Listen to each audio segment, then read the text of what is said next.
Hello, I'm Professor Blackman, and welcome to Unit 2, Lesson 3. In this lesson, we'll be talking about domain and range. So domain is typically your first value or your input, or typically known as your x, while range is your y values. So that's what we'll be looking at is for our problems. What is the domain and range of various equations? Let's get started. So here, domain are these points for our graph. So if you look here, we have values. I'm just drawing all these down to the x-axis. And so we have values at -4, -3, -2, -1, 0, 1, and 2. Those are all of our values for our domain. Now let's look at the range. So range has values at 1, 2, 3, and 4. So our range is found at 1, 2, 3, and 4. And so we use what is called commonly known as a curly bracket, and each of these tick marks. Now this is a list of points because we don't have any values between -4 and -3, and so we do it like that for our domain. All right, so now let's look at our next example. So here you can see we are starting at an arrow and we are ending at an arrow. So that tells us all real numbers, or you may see it as -infinity to infinity, depending on how it is given to you. Now when we're looking at the range, so for the range, we'll start at the bottom and move to the top. Again, starting at an arrow and ending at an arrow. So our range is all real numbers, or -infinity to infinity. All right, let's look at another example. Okay, for these, we're only asked to find the domain. Well, this is a linear function. And so for linear, it's always going to be -infinity to infinity, as long as it's not a vertical line. But then a vertical line is not a function.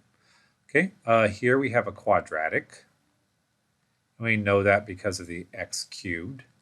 So with a quadratic, also -infinity to infinity, because you can square any number.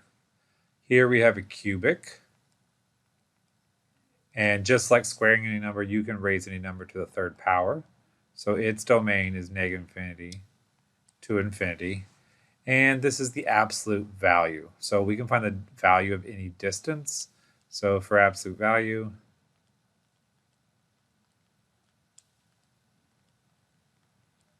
we also have -infinity to infinity. So none of these have restrictions on their domain. Okay. So here we have what is referred to as a rational. So for a rational, what you need to do is take and set the denominator to not equal to 0. So here, this would be x cannot be 0. So this would be your domain. So it's all numbers of x except for 0. So that would be written as all real numbers except x cannot be 0. Or if you're using interval, it'd be -infinity to 0, union 0 to infinity, depending on which format you're asked. Here, this is a square root function.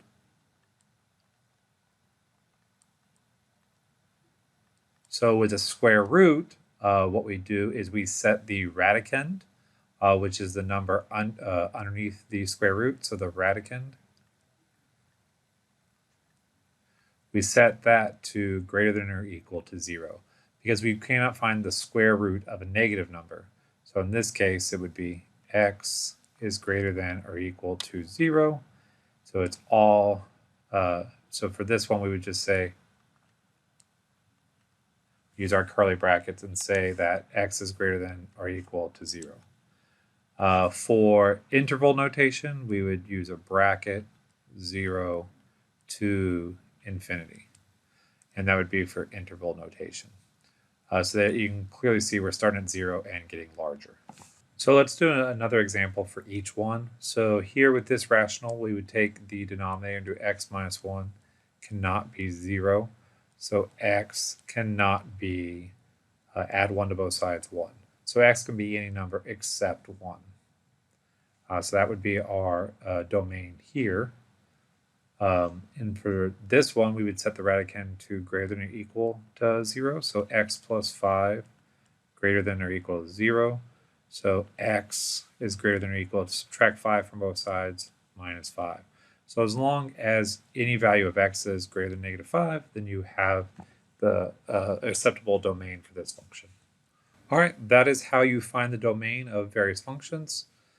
Good luck on your homework and happy studying.